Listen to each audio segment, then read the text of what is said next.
Isipin mo na isang araw, paggising mo, pagbukas mo ng iyong social media ay mapagtanto mong ang buong buhay mo ay hinubog ng takot na hindi ka sapat, ng ugaling ihambing ang sarili mo sa mga taong hindi mo naman kilala, at ng patuloy na pakiramdam na laging naiwan sa agos ng mundo.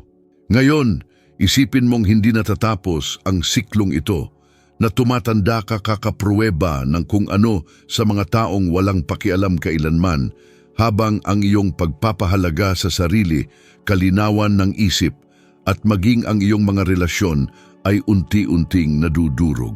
Ito ang trahedyang kapalaran ng mga hindi sumusunod sa mga aral na malapit mo nang marinig. Nawawala ang kanilang pagkakakilanlan, ang kanilang focus, ang kanilang layunin, at paghaharap ng katotohanan, wasak na sila sa emosyonal. At ang pinaka-ironic na bahagi, hindi pala kailangan ng lahat ng ito. Ang kailangan lang pala ay matutunan ang isinulat ng isang Romanong emperador halos 2,000 taon na ang nakakaraan habang nakaupo sa isang kampo ng militar, itinatala ang mga kaisipang hindi niya inakalang magbabago ng buhay sa 21 siglo. Sabi ni Marcus Aurelius, may kapangyarihan ka sa iyong isip, hindi sa mga panlabas na pangyayari. Tunghayan ito at makakahanap ka ng lakas.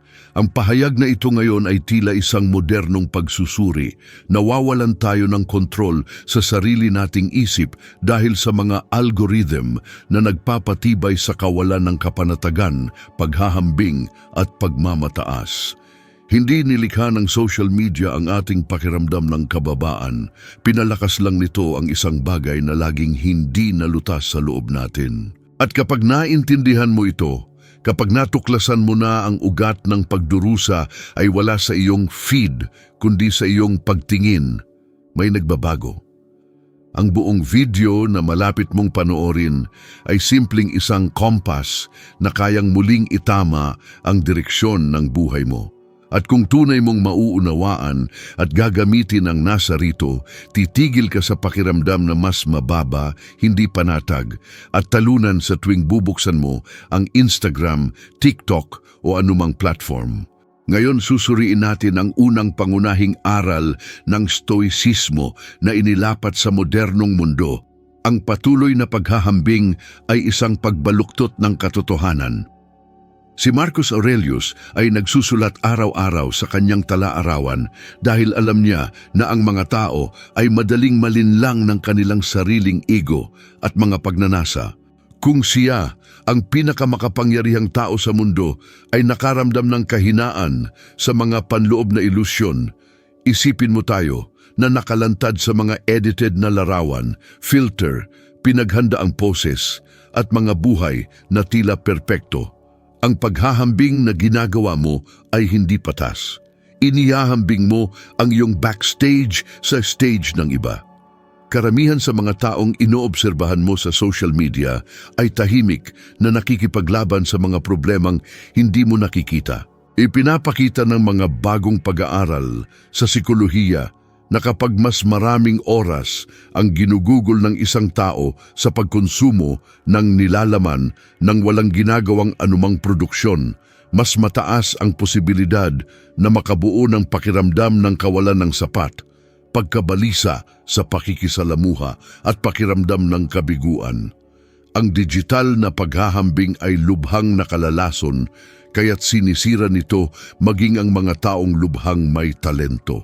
Halimbawa, ilang modernong artista ang nagkaroon ng emotional breakdown dahil sinimulan nilang sukatin ang kanilang halaga batay sa tingin ng publiko. Mga sikat na personalidad na sa kabila ng kasikatan, pera at pagkilala ay naging bihag ng panlabas na pagpapatunay. Maraming musikero, aktor at influencer ang nagkaroon ng emotional breakdown dahil hindi nila matanggap ang ideya na hindi sila magiging sapat para sa publiko. At bakit ito nangyayari? Dahil umaasa ito sa eksaktong kabaligtaran ng ipinangaral ng mga Stoic, ang pagdedepende sa opinyon ng iba upang tukuyin kung sino ka. Nagbabala si Marcus Aurelius, kahangalan, ang subukang takasan ang kasamaan ng iba. Ang tunay na pagtakas ay ang pagtakas sa sariling kahinaan. Sa konteksto ngayon, ang kasamaang ito ay madalas na nagkukubli bilang perpekto, instant na tagumpay, hindi makatotohanang katawan at labis na estilo ng pamumuhay. Ang kahinaan ay ang mapilit na pangangailangan na makita, mapansin, hangaan. At upang itama ito, kailangan ng pagsasanay, hindi lamang basta kagustuhan. Dito pumapasok ang unang tunay at magagamit na ehersisyo para sa modernong mundo. Sa susunod na 7 araw, sa tuwing bubuksan mo ang iyong social media at mararamdaman ang panloob na kawalang kasiyahan, ang boses na nagsasabing, hindi ka sapat, nahuhuli ka, hindi kasing interesante ang buhay mo, huminga ng malalim at tanungin ang sarili, ano ba talaga ang nakikita ko rito? Ito ba ang katotohanan o isa lang itong ilusyon? Sa paulit-ulit na paggawa nito, sisimulan mong sirain ang psikolohikal na salamangka na nagpapahintulot sa social media na dominahin ka. Dahil ang stoic ay hindi tumatakas sa mundo. Inoobserbahan niya ang mundo ng may kalinawan. At kapag sinimulan mong tingnan ng social media kung ano talaga ito, isang entablado, hindi isang personal na panukat, pinalalaya mo ang iyong sarili. Titigil ka sa paghahambing ng sarili mo sa kung sino-sinong tao at sisimulan mong ihambing ang isang bagay lamang, ang iyong pag-unlad ngayon sa iyong pag-unlad kahapon. Dito, lumalakas ang iyong isip. Dito mo sisimulang mapagtanto na hindi mo kailangang maliitin ang sinuman para lumago. At higit sa lahat na hindi mo kailangang maliitin ang iyong sarili sa harap ng sinuman para sumulong. Dahil ayon kay Marcus Aurelius, ang kaluluwa ay nababahiran ng kulay ng kanyang mga saloobin. Kung sinira ng unang aral ang ilusyon ng paghahambing, ang ikalawang aral ay dumidiretso sa ugat ng problema. Ang iyong kawalan ng kapanatagan ay hindi nagmumula sa social media. Gising lang ito doon. Nagmumula ito sa paraan ng iyong pagpapakahulugan sa lahat ng nakapaligid sa iyo. Isinulat ni Marcus Aurelius na hindi hinahawakan ng mga bagay ang kaluluwa. Ang kaguluhan ay nagmumula lamang sa iyong pagtugon sa mga ito. Ito mismo ang nangyayari ngayon. Hindi ka nagdurusa sa tagumpay ng iba. Nagdurusa ka sa kahulugang ibinibigay mo rito. Hindi ka nagdurusa sa kagandahan ng isang tao, kundi sa pag-uugnay nito sa isang bagay na sa tingin mo ay kulang ka. Ang social media ay tanging gatilyo lamang. Ang reaksyon ay ganap na panloob. At kapag natuklasan mo ito, sisimulan mong bawiin ang kapangyarihan na inakala mong nawala. Ipinapakita ng mga bagong pananaliksik sa cognitive psychology na ang paraan ng ating pagpapakahulugan sa pang-araw-araw na pangyayari ay nagpapagana ng mga bahagi ng utak na responsable sa pakiramdam ng banta o kaligtasan. Ibig sabihin, dalawang tao ang maaaring makakita ng parehong post at makaranas ng magkasalungat na emosyon. Isang tao ang nag-iisip, nakaka-inspire ito. Ang isa naman ay nag-iisip, napakababa ko rito. Ang pagkakaiba ay nasa persepsyon, hindi sa nilalaman. Kaya naman paulit-ulit na sinasabi ni Marcus Aurelius sa kanyang isip na ang pinakadakilang kalayaan ng tao ay ang kakayahang pumili kung paano tutugon. Ito ang nag-iisang espasyo sa mundo na tunay na iyo. Ang espasyo sa pagitan ng nangyayari at kung paano mo pipiliing harapin ang nangyayari. At para maunawaan ang kapangyarihang ito ng perception, isipin ang isang sikat na tao na bumigay dahil hindi niya makontrol ang panloob na bahaging ito. Isang matinding halimbawa ay ang mga celebrity na lubos na nawalan ng emosyonal na balanse dahil sinimulan nilang bigyang kahulugan ng bawat kritisismo, bawat negatibong komento, bawat paghahambing bilang direktang pag-atake sa kanilang sariling halaga. Ang lumakas na kawalan ng kapanatagan ay nagpabago sa kanilang mga karera tungo sa isang desperadong paghahanap ng pagpapatunay. At tulad ng inasahan ng stoicismo sa loob ng maraming siglo, ang mga nabubuhay para pasayahin ang iba ay nasisira din ng iba. Nakita mo na itong nangyari sa publiko, mga taong may talento, impluwensya at pandaigdigang abot na bumagsak dahil ipinagkatiwala nila ang kanilang pagpapahalaga sa sarili sa kamay ng publiko. Ngayon, isipin ng isang taong ginawa ang kabaligtaran, mga personalidad tulad ni Keanu Reeves na bihira masangkot sa kontrobersya, hindi nagmamayabang, hindi ginagamit ang kanyang imahe bilang social currency at nabubuhay ng balansing buhay sa kabila ng pandaigdigang kasikatan. Nagpapahatid siya ng kapayapaan na lubhang kahawig ng stoic na kaisipan. Inihahayag niya ang kanyang tunay na buhay mula sa kanyang pampublikong buhay, nakatuon sa kung ano ang kanyang makokontrol at hindi nasisilo sa panlabas na pagpapatunay. Ang ganitong saloobin ay hindi nagkataon lamang. Ito ay inilapat na pilosopiya nang hindi kailangang dalhin ang pangalan ng pilosopiya. At paano ito ilalapat sa pagsasagawa? Kailangan mong sanayin ang iyong isip na muling balangkasin ang mga interpretasyon. Kapag nakita mo ang isang taong naglalakbay sa mundo habang ikaw ay naiipit sa mabigat na rutina, sa halip na isiping mas masahol ang buhay ko kaysa sa kanya, tanungin, ang karanasan ba niya ay tunay kong gusto o itinatulak lang ito sa akin ng algorithm?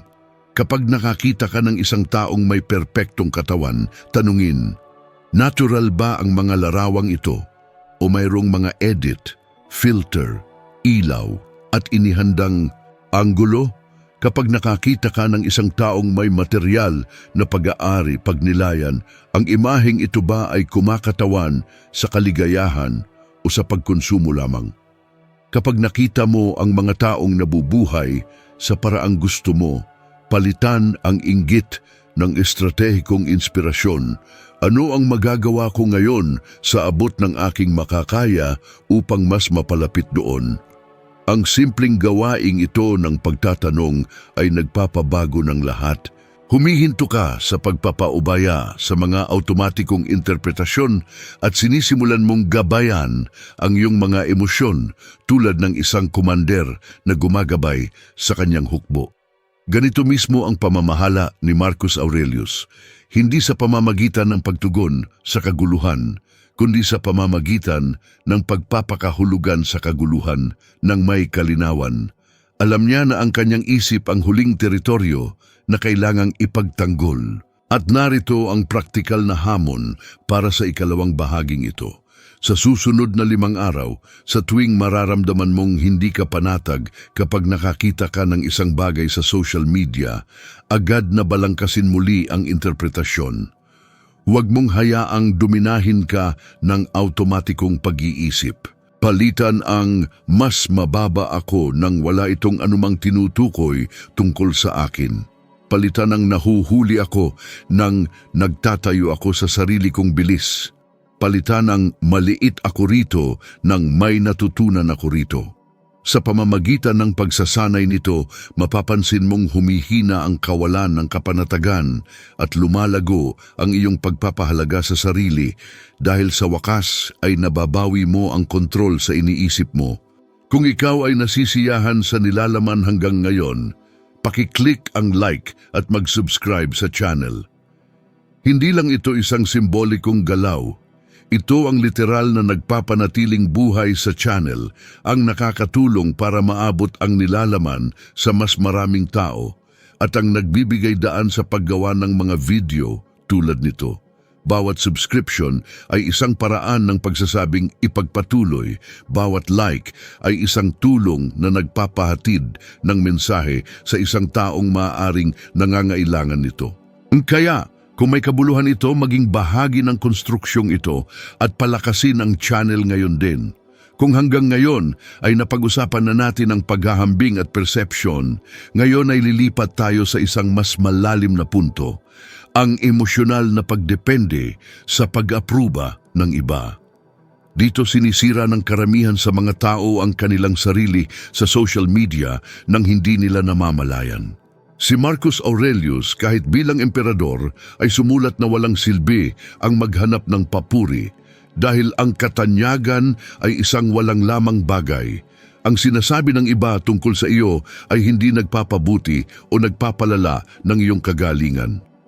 Parang prophetic ang dating nito sa ating kasalukuyang panahon kung saan marami ang sumusukat sa kanilang halaga sa pamamagitan ng likes, comments, views at followers. Hindi kalabisan na sabihing nabubuhay tayo sa panahong kung saan marami ang nakakaramdam na hindi sila mahalaga kung hindi sila nakikita. Sinusuportahan ito ng agham. Ipinapakita ng kamakailang mga pag-aaral na naglalabas ang utak ng tao ng dopamine, ang neurotransmitter ng gantimpala, kapag nakakatanggap tayo ng positibong puna sa social media. Halos isa itong kemikal na adiksyon. Ngunit, tulad ng lahat ng adiksyon, nababawasan ang gantimpala habang lumalakas ang pagnanasa. Napansin mo na ba ito? Ang pagpo-post ng isang simpleng bagay at paggugol ng buong araw sa pagtingin sa iyong telepono para makita kung sino ang nag-like. Ang pagtanggal ng isang larawan dahil hindi ito naging maganda ang resulta. Ang masamang pakiramdam dahil hindi sumagot o tiningnan ng isang taong mahalaga sa iyo ang iyong post, o ang pagkadismaya dahil mas marami ang nakipag-ugnayan sa post ng isa mong kaibigan kaysa sa iyo. Ang maliliit na sitwasyong ito na nararanasan ng milyon-milyong tao araw-araw ay lumilikha ng isang tahimik na kulungan sa isipan. Nagiging emosyonal kang umaasa sa pagpapatunay mula sa labas. Isa itong walang katapusang paghahanap dahil habang mas lalo kang nagsisikap na magbigay kasiyahan, mas lalo kang nanghihina. Nauunawaan ito ni Marcus Aurelius na isinulat sa kanyang mga personal na tala. Huwag masyadong mag-alala kung sino ang nanunood. Isinulat niya ito upang makawala sa pagmamataas, ego at takot sa paghusga. Ngayon, ito ay nagsisilbing panlaban sa digital na pagkabalisa. Upang ilarawan ito, isipin kung gaano karaming influencer at artista ang nawalan ng emosyonal na kontrol dahil sila ay naging bilanggo ng kanilang sariling imahe sa publiko. Mga individual na, sa kabila ng pagmamahal ng milyon-milyon, ay nakaranas ng matinding krisis dahil ang pagpapatunay ay naging pangangailangan, hindi isang resulta. Ang ilan ay tuluyan pang gumuho sa pag-iisip nang hindi na sila nasa sentro ng atensyon. Isa itong mabigat na halaga na babayaran sa pamumuhay na umaasa sa panlabas na perception. Palaging nagbabala ang stoicism. Nagbabago ang mundo. Nagbabago ang tagapakinig. Nagbabago ang kasikatan. Wala ni isa sa mga ito ang sapat na matibay upang sustentuhan ang buong buhay. Sa kabilang banda, tingnan ng mga taong tila gawa sa ibang uri ng emosyonal na hibla tulad ni Denzel Washington. Lantaran niyang binibigyang diin ang kahalagahan ng pagkakaroon ng panloob na layunin at disiplina, tumatangging hayaang gabayan ng kanyang buhay ng paghusga ng iba. Kumikilos siya tulad ng isang nakauunawa sa ipinagtatanggol ng mga stoic. Ang tagumpay ay resulta, hindi pagkakakilanlan. Dumarating ang pagtanggap, ngunit wala itong binibigyang kahulugan, kaya nananatili siyang may katinuan, kalinawan at emosyonal na pagtitimpi sa kabila ng pandaigdigang kasikatan. At dito tayo dumating sa ikatlong pangunahing praktikal na aral. Kailangan mong palayain ang iyong sarili mula sa adiksyon ng panlabas na pag-apruba sa pamamagitan ng paglikha ng isang panloob na sistema ng pagpapatunay. Nangangahulugan ito ng pagtukoy ng mga personal na layunin, pagpapahalaga at pamantayan na malaya sa kung ano ang tingin ng mundo sa iyo.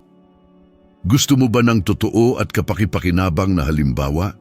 Sa halip na mag-post ng isang bagay na umaasang makakuha ng likes, mag-post lamang kapag ito ay tunay na umaayon sa iyong kalooban.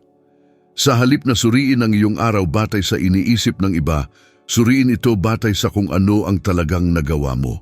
Sa halip na maghintay ng isang tao na magsabi sa iyo na magaling ka, gawin ang isang bagay na sa tingin mo ay magaling at tahimik na ipagmalaki ito. Isang makapangyarihang gawi ay ito, araw-araw. Bago matulog, isulat ang 3 bagay na ipinagmamalaki mo, malaki man o maliit. Sinasanay nito ang iyong utak na hanapin ang pagpapahalaga sa sarili sa halip na panlabas na pagpapatunay. Isa itong modernong anyo ng talaarawan ng Stoic. At sa paglipas ng panahon, mapagtatanto mo na mas kakaunti ang kailangan mong panlabas na pag-apruba at mas marami ang pagkakatugma sa iyong sarili. Palaging inuulit ni Marcus Aurelius na ang halaga ng isang tao ay sinusukat ng kalidad ng kanilang mga iniisip, hindi ng mga opinyon ng iba. Ito ay literal. Kung malusog ang iyong isip, nakakaramdam ka ng lakas. Kung ang iyong isip ay nanghihina dahil sa pag-asa sa labas, nagiging mahina ka sa anumang kritisismo o katahimikan. Sa paggamit ng kaalamang ito, titigil ka sa pamumuhay sa awa ng social media at sisimulan mo itong gamitin bilang isang kasangkapan, hindi isang salamin ng damdamin. At narito ang isang napakabisa na hamon. Sa loob ng 3 araw, huwag mag-post ng anuman sa social media. Ngunit kumonsumo ng kasing kaunti hanggat maaari. Obserbahan kung paano mo nararamdaman. Pansinin kung may pagkabalisa. Bantayan ang automatikong pagnanais na tingnan kung may nakapansin sa iyo. Inilalantad ng eksperimentong ito kung gaano ka nakulong ng panlabas na pagpapatunay. At mula doon, sisimulan mong muling itayo ang iyong emosyonal na kalayaan. Ngayon ay susuriin natin ang isa sa pinaka-napapabayaan na aspeto ng modernong buhay, ang panloob na disiplina at ang pagkontrol sa sariling oras.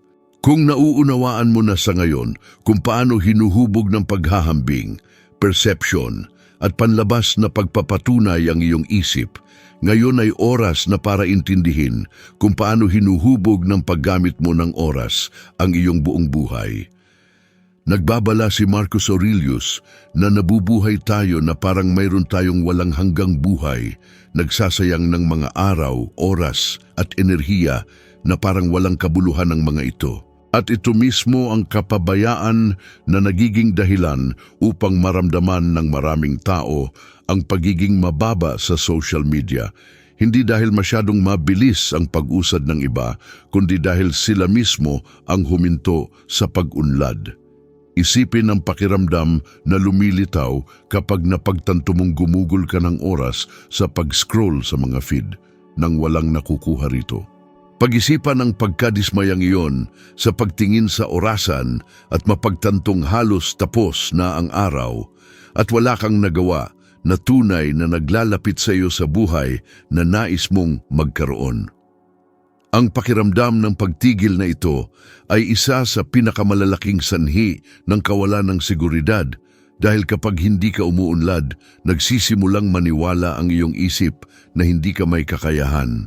At kapag nagdududa ka sa iyong sarili, anumang maliit na tagumpay na nakikita mo sa buhay ng iba ay nagiging isang tahimik na paalala na nahuhuli ka.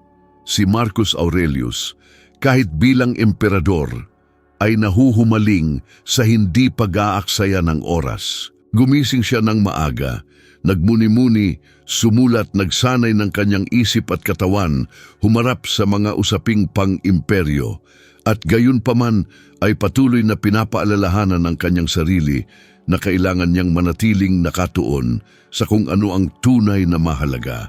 Hindi niya hinayaan ang kanyang sarili na mamuhay ng walang direksyon. At kapag inoobserbahan mo ang modernong buhay, mapapansin mo ang eksaktong kabaligtaran. Milyon-milyong tao ang nakulong sa isang siklo ng walang tigil na pagkaabala, lumulutang mula sa isang abiso patungo sa isa pa, mula sa isang video patungo sa isa pa na tila dinadala ng isang hindi nakikitang agos. Kinukumpirma ng agham ang epektong ito. Ipinapahiwatig ng pananaliksik na ang labis na paggamit ng social media ay lubhang nagpapababa ng kakayahang mag-focus, nagpapataas ng pagpapaliban at lumilikha ng patuloy na pakiramdam ng kawalan ng pagiging produktibo. At kapag nararamdaman mong hindi ka nagpo-produce, hindi umuunlad, hindi gumagawa ng anumang nahahawakang bagay, nagsisimulang bumaba ang iyong pagpapahalaga sa sarili.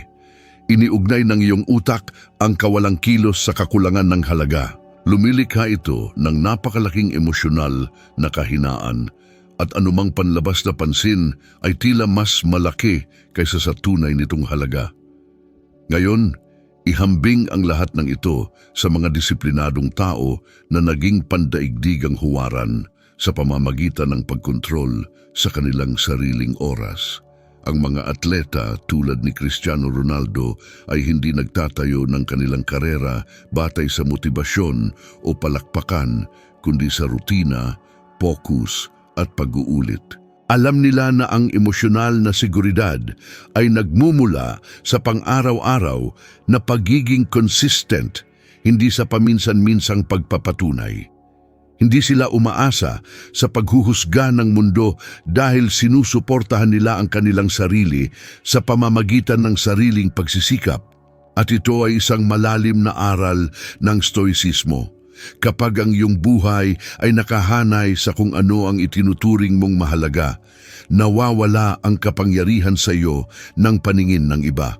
Sa kabaligtaran, may mga pampublikong personalidad na naligaw ng landas dahil mismo sa pamumuhay ng walang istruktura, walang rutina, walang hangganan. Mga taong lantaran na umamin na ang labis na oras sa online, ang patuloy na pagtakas sa mga abala at ang kawalan ng direksyon ay sumakal sa kanilang pagiging produktibo at sumira sa kanilang kalinawan ng isip.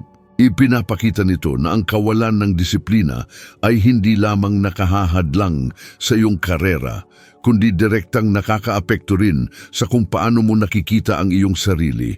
Ang disiplina ng Stoic, taliwas sa popular na paniniwala, ay hindi tigas. Ito ay simpleng sadyang desisyon na ipamuhay ang araw ng may intensyon. Ito ay ang paggising na alam mong mayroon kang mahahalagang gawain na dapat tapusin bago mo buksan ang iyong pinto sa mundo. Ito ay ang pagtangging simulan ang iyong araw sa pagtingin sa buhay ng iba. Ito ay ang pag-unawa na ang iyong mga unang kilos ang nagtatakda sa kalidad ng iyong mga damdamin. Kapag sinimulan mo ang iyong araw sa social media, ang iyong isip ay agad na nahahagis sa teritoryo ng paghahambing. Kapag nagsimula ka sa pagtutuon ng pansin sa iyong sarili, pinapalakas mo ang iyong sarili bago harapin ang iba pang bahagi ng mundo. Isang makapangyarihang gawi ay ang pagtatatag ng isang maliit na ritual sa paggising na hindi kasama ang iyong telepono. Maari itong paghinga, pag-inom ng tubig, pag-iisip tungkol sa iyong susunod na mga hakbang o pag-oorganisa ng iyong fokus sa pag-iisip. Lumilikha ito ng isang sona ng emosyonal na proteksyon na parabang sinasangga mo ang iyong isip bago ito ilantad sa mga panlabas na abala. At sa buong araw, kapag naramdaman mo ang pagnanais na sa pilitang buksan ang social media, huminto ng may malay at tanungin ang iyong sarili kung talagang gusto mo itong gawin o kung iniiwasan mo lamang ang isang bagay. Ang simpleng tanong na ito ay naglalantad ng marami tungkol sa iyong relasyon sa oras. Kung susubukan mo ito sa loob lamang ng ilang araw, mapapansin mo ang isang malalim na pagbabago. Nagiging mas matatag ang iyong isip, natural na lumalaki ang iyong pagpapahalaga sa sarili at nababawasan ang pakiramdam ng pagiging mababa dahil sa wakas ay bumubuo ka ng isang bagay na totoo. Hindi ang pagunlad ng iba ang nakasasama sa iyo, kundi ang kawalan ng iyong sarili.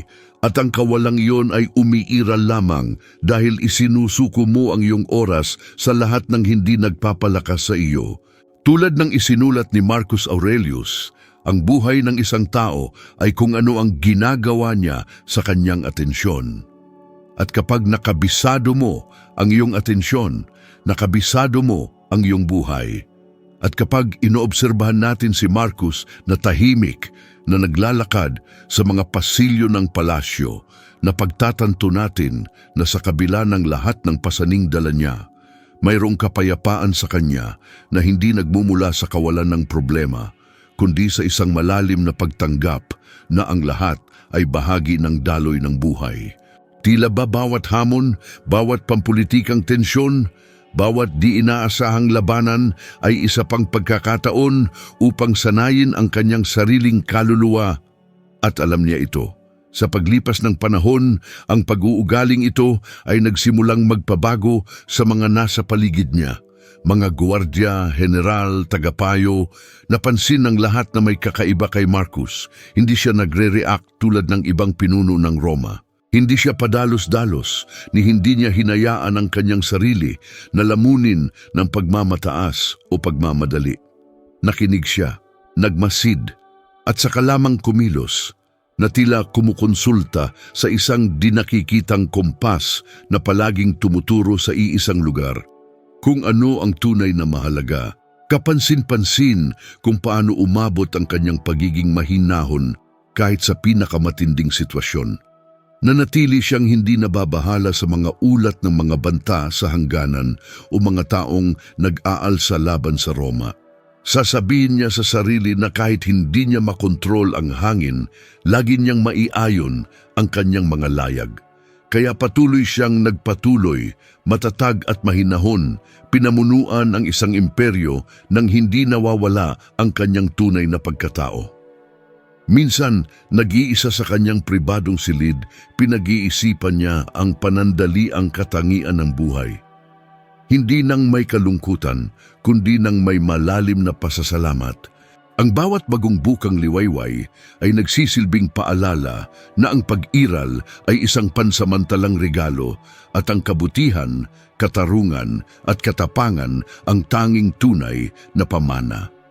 Mula sa malalim na kamalayang ito, nagmula ang kanyang mga kilos, utos at desisyon. Laging ginagabayan ng masidhing pagnanais na iwan ng mundo ng mas mabuti kaysa sa natagpuan niya. Habang lalo pang sinasaliksik ni Marcos ang landas na ito ng disiplina at pagpipigil sa sarili, unti-unting itinala ng kasaysayan ang kanyang paglalakbay. Isang pinuno na, sa kabila ng pagkakaupo sa pinakamakapangyarihang trono ng mundo, piniling maging alagad ng kanyang sarili, isang pagpili na huhubog hindi lamang sa kanyang pamamahala, kundi pati na rin sa paraan kung paano siya aalalahanin sa daan-daang taon na darating. Kaya nagpapatuloy tayo, sinusubaybayan ang paglalakbay na ito habang lumalabas sa ating harapan na ang bawat detalye ay nagbubunyag ng isang bagay na napakahalaga, isang bagay na malalim pa ring umaalingaw-ngaw hanggang ngayon.